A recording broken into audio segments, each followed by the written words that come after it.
All right. Hello. How are you guys doing? Drop me a comment in the section below. In the comment section below, and let me know how you guys are doing, how you feeling, what's brought you to this video, etc, etc, etc. I'd love to hear some more of your stories. I've been getting a lot of emails and people reaching out, and it's nice to have this little community of people that are also struggling with mashed up ankles. Okay, so I haven't made a video in a very long time.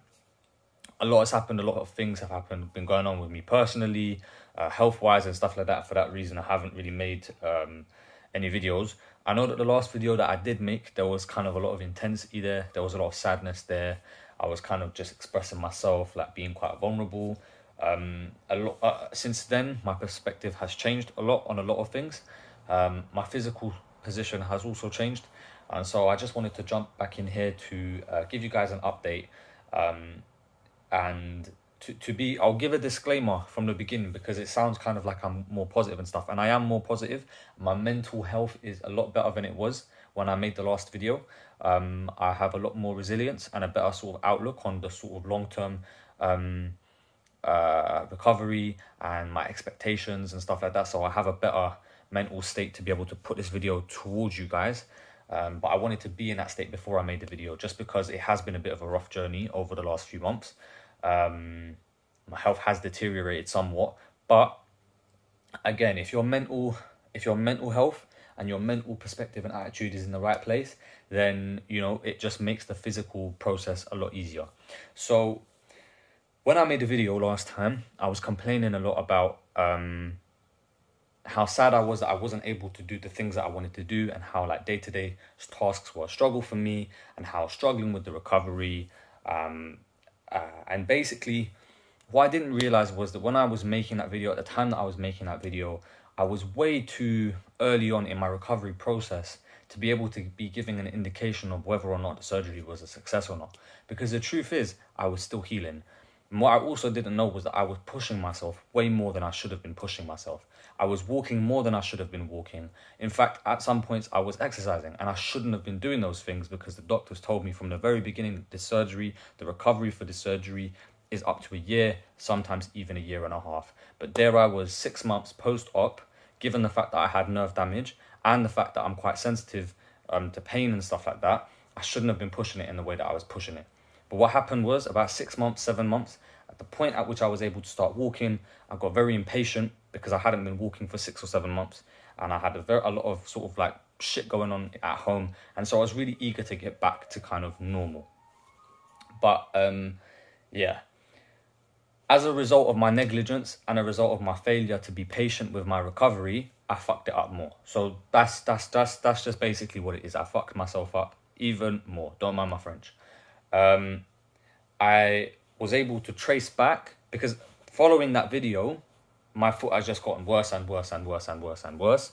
And I was able to pinpoint exactly what happened, and why I think this is why I've been struggling so much. So around the time that I made that video, it was within that time period that I was kind of like in my final year of university. I just graduated, by the way, with a 2-1. Thank God. But it was kind of, I was finishing university and I'd moved to central London for a little bit to kind of get away from some personal issues that were happening at home. And so I was somewhat independent, but at the same time I was recovering. So I was doing a lot of walking, I was doing a lot of moving about. At the same time, I did start to try to introduce myself back into the gym, and I was doing upper body workouts and I was swimming. And then I got to a point where I was like, you know what? It's been about 7 months now. I feel like I'm good enough. Maybe I can try and do like a little leg session. And so, like an idiot, I went to the squat machine and I went up to about 30 kg. Now, 30 kg may not seem like a lot, but for context, I only weigh 55 kg. At my heaviest, I was 64 kg. So that's just a good indication of my weight fluctuations. I'm about 5'6", 5'7", and I only weigh about 55 kg at this present moment in time. So I'm now 55 kg with a recovering foot. I've got 3 metal screws and 2 metal plates in my ankle, and I'm recovering from a major orthopedic surgery, and I go and decide to weight bear 30 kg worth of weights on my foot, up and down, for about 3 or 4 sets. And it wasn't instantly after that, but it was a couple days after that that I began to notice, yeah, man, I've done something to it. And I was wearing my Nike Air Maxes with these insoles inside of them. I wouldn't recommend wearing them if you're recovering from surgery. I would just say stick with Asics or Rockasole trainers for as long as you possibly can. I know they're ugly, but they're the best thing to do. So one night I went out with my friends and I wanted to look good. I was tired of wearing the Asics. And so I decided to put myself in some nice Air Maxes and I looked the part. But I tell you, by the end of the evening, I wasn't feeling the part. So this is another thing. So 2 instances. One thing was that I fucked up because I was negligent with my recovery, and I thought, yeah, I'm going to get back to it now. I'm going to do a leg training session, and I was eager to get back into training. And the second one was I wanted to look good. Yeah, so both very pathetic reasons for basically injuring myself and delaying my recovery a lot. So what happened is after that, my foot started to get really, really bad to the point where I couldn't walk properly. But every day again, I kept on walking because I was like, I should be walking, you know. I was walking before, I need to keep on walking. And then it got to the point where the pain was so bad that I think for about 3 weeks straight, I was taking 3 Cocodamol at a time, 1 max strength ibuprofen. I was rubbing my foot with ibuprofen gel, and nothing was helping me. I couldn't even sleep. I'm going to input a picture of what my foot looked like, my left foot versus my right foot. From about 3 weeks ago. I'm going to put that picture, I'm going to insert it so you guys can get a good indication of what my foot looked like. So then what happened was I had to go back to the hospital. I went to A&E. I went to the which is, if you're American or whatever, it's the emergency room. I went to the emergency room, the ER, A&E, whatever you call it, because I was in absolute agony. I went there, I had a blood test to make sure that I wasn't infected, had an x-ray, and the x-ray all confirmed that the bones were fine. So the bones were fine from the x-ray. Then I went back to my specialist hospital and I had a CT scan. And, sorry guys, give me 1 second. I'm working from home, so I'm just going to quickly log out as I finish my shift in about 2 minutes. So I'm just going to get this ready. Yeah, so what was I saying? Yeah, so then I went back to the specialist hospital and they did a CT scan. So now I've had an x-ray and a CT scan. The CT scan also showed up clear in terms of my bones. But as you can see from the input picture, on the right hand side of my left foot, there's a huge lump. I still have that lump. I've had that lump now for 2 or 3 months, and that lump's not gone away. And just underneath that lump is where a screw is. So the CT scan didn't show anything, but I spoke to the surgeon and he said that, look, I can see visibly from your foot that it's very inflamed and it's very tender. But the x-ray and the CT scan aren't showing anything. So he then gave me a bunch of scenarios of what it could be. The first one being that I've pushed it, which I did. First one being that I've pushed myself too hard and I've developed micro tears and stress fractures in the developing bones, or the new growing bones. The second one being, and these can all be together. It's not that it's just one or the other. I could have all of them together or just one. So the second one being that I have tendonitis, and he pressed the area where the tendons were and they were quite sore. So the second one being that I have tendonitis, which is basically tendon inflammation, where the screws could be causing pressure to the tendons. Equally, just the fact that I've pushed it too much, or the fact that, my foot is still adjusting, so tendonitis. And then the third one being that I am having issues with the screws, where they're sort of irritating surrounding tissues, tendons, muscles, etc., etc. Sorry, 1 second.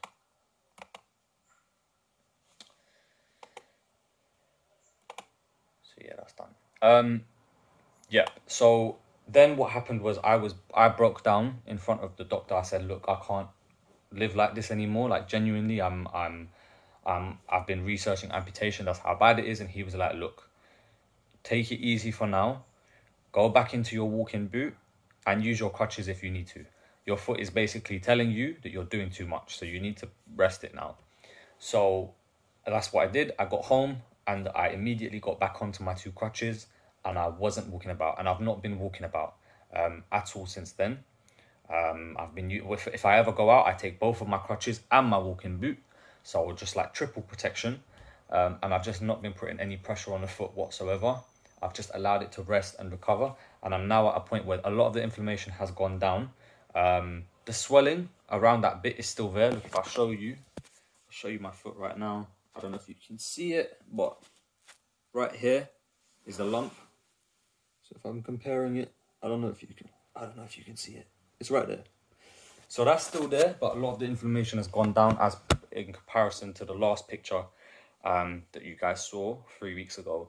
I'm not taking any painkillers at this point in time, just because I'm tired of painkillers, and where I've not been walking, I've not had much pain at all because I'm resting the foot. I have, though, however, been taking like edibles, which is kind of like THC, basically marijuana edibles, like medicinally, to help with sort of the pain. And I have that at night before I go to bed, just to kind of take the edge off the pain and help me sleep better. That's on nights that I get really bad. And I prefer that over cocodamol and ibuprofen, which I know is just not good for me at all. So yeah. And then carrying on from that, I had an emergency MRI scan. I say emergency, but the MRI scan was about 3 weeks after the appointment where I went to the doctor. So I had an MRI scan yesterday, and I'm waiting for the results for that MRI will come at the end of next month. So the 22nd of September is when I'm going back to the hospital to get my results for the MRI scan. And that will sort of kind of show if there's anything underlying that's going on in terms of like the microfractures, tendonitis and stuff that basically the CT scan and the X-ray can't pick up on. So that's what that is for. I've also put in a request to have the screws on the top part. So where the talanavicular fusion is, all of the metal work to do with the talanavicular fusion, I'm requesting surgery to have all of that removed. So the subtalar screws, I'm not going to be removing them because the recovery from those incision points were just crazy. So I'm just going to leave those screws there. And as far as I can see, those screws aren't giving me any problems whatsoever. But the talanavicular joint, the talanavicular fusion in and of itself has given me the most problems. The doctor said that the plates at the top of my foot are quite proud, which means that they're slightly elevated. So I asked the question of, if I was to have those screws removed, is it possible that I might have a bit more mobility? And he's like, it's likely that you would have a bit of an improvement in your mobility. Also, I do believe that I'm having some irritation from the screws. Even if I'm not, the recovery from that surgery is not that long-winded anyway. It's about 3 weeks. So I would much rather have that surgery to eliminate the possibility that those screws are causing me issues, perhaps have a little bit of an improvement in my mobility, rather than not have that surgery and kind of just live with being so stiff that I can't walk down the stairs, if it's the case that my screws are quite proud. So yeah, that's where I'm at. From a career perspective, I've had to put a hold on I've graduated and I was supposed to be starting my teacher training qualification in September. I've had to put that on pause now, and I've had to withdraw from that qualification to take a year out to just focus on my health. Like I said, I've got a work from home job, so I'm making do with my situation, and I'm trying to stay as positive as I possibly can. Praise be to God, he has blessed me with this opportunity to be able to work from home, and to be able to kind of still maintain some level of independence despite what's been happening with my health. And it's also just been a cold reminder that since my last video to always maintain a perspective of gratitude and not to fall into the victim mentality. Because what happens is, the last time I made a video, I was in a victim mentality, and now the position that I'm in is far worse than what I was in last time. So you have to take the steps actively to make sure that you're committed to your recovery. I'm sorry, but you can't make the mistake that I made, which is assume that when you start to feel better, that's it, you're better. No, you have to really tune into exactly what your body is saying to you and what your body needs. If they're saying that it's a 1 year recovery, I would give yourself 1.5 years. Seriously. Even if you don't feel it, I'd give yourself 1.5 years. Secondly, understand that when every single joint in your foot performs a particular function. So when they're removing 2 joints from your ankle by fusion, you have to anticipate that you're going to have problems to do with mobility and function, which basically mean that you're going to have to do a lot of physio and active work to ensure that the surrounding tendons, tissues, muscles, joints are well preserved, looked after, and optimum. My calf atrophy is crazy. I've lost a lot of my calf muscle and my tendon is tight. I've just only now started to pick up with physiotherapy, exercises and stuff like that. These things that I should have been doing back then. Dry needling, all of these things to kind of get as much mobility as possible. Because the stiffer you are, the worse it's going to be, the more prone you're going to be to injury as well. So that's the other thing. So yeah, maintaining a positive mindset at all times, bearing and understanding that pain is, you know, if you're on this journey and you're walking about a lot and you're experiencing a lot of pain, don't sit down and cry about the pain. Get off the foot. Stop walking for a couple of days. Sometimes you just need a bit of time to rest the ankle. Yeah, it's not the most ideal situation to be walking around with 2 crutches. You need help from people here and there. But believe me, it makes a massive difference because it you know, the best thing I can say is that from my experience over the past month or not, it is better to be dependent on other people and be pain-free than it is to be semi-dependent on people, as in trying to walk around blah blah blah and being in pain all the time, because you're not helping anybody else by being in pain all the time and you're not helping yourself. So yeah, that's that.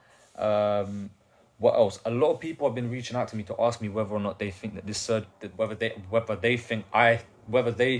whether I think that they should or should not have the surgery. And all I'm going to say is that, look, I'm not your doctor. I'm not you either. I don't know what your pain is like, and I don't know what your functionality is like. I can't tell you definitively that you should or should not have this surgery, because for so many people, the surgery is a complete success, and the quality of life post-surgery is so much better.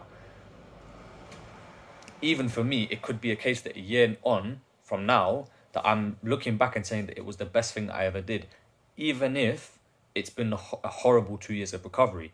It could be the case that when I do finally recover and I'm giving myself that time, that I'm in the best possible position. So I don't want to be the person to tell you now, don't have this surgery, if a year from now I'm saying, yeah, you should have this surgery. I don't want to make that statement either case. The only thing I can do is say, from my experience and my recovery, what the process has been like. I'm just trying to be as transparent as possible about the potential risks and the potential the recovery, how you're going to feel mentally, how you're going to be physically. And yeah, I'm nearly 1 year out from surgery and I'm still using my crutches.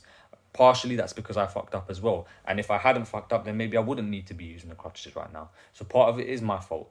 Other thing as well, you could potentially experience nerve issues. You could experience high sensitivity to pain. You could experience sickness from medication. There are so many things that you have to think about. You're going to have to invest in physiotherapy. You're going to have to invest in good footwear. You're going to have to be cautious and active on what exercises you can and can't do. You can't. All I'm going to say is, if you are going to have the surgery, if you're going ahead with the surgery, you can't be negligent about it. You have to be committed to the recovery. You have to be committed to a healthy and cautious life around the surgery, well after your surgery as well. But yeah, if you do have any more questions, then please drop them in the comments. I'll be honest with you, a lot of I've not been able to respond to a lot of comments because I've had my restrictions on, because I'm just trying to limit my internet use, and that's why I've been a bit able. Again, it's to do with getting my mentality in the right place, building on spirituality, getting some more gratitude, and just trying to stay offline as much as possible. So bear with me if I'm not responding to you ASAP. Probably the best way to reach me would be through email. This video that I'm making today is in response to an email that I got. I've not been able to reply to comments, but I do see them. So yeah, please, just if you have any questions, just let me know. Just reach out. I'm here. And yeah, like, I'm praying for all of you. I keep all of you guys in my prayers. Anyone that's struggling with pain, anyone that's got a family member that's struggling with pain, all I'm going to say is keep a smile on your face, keep hopeful, keep optimistic. How you feel is your choice. And yeah, God's with you. God's with all of us. So take care, everyone.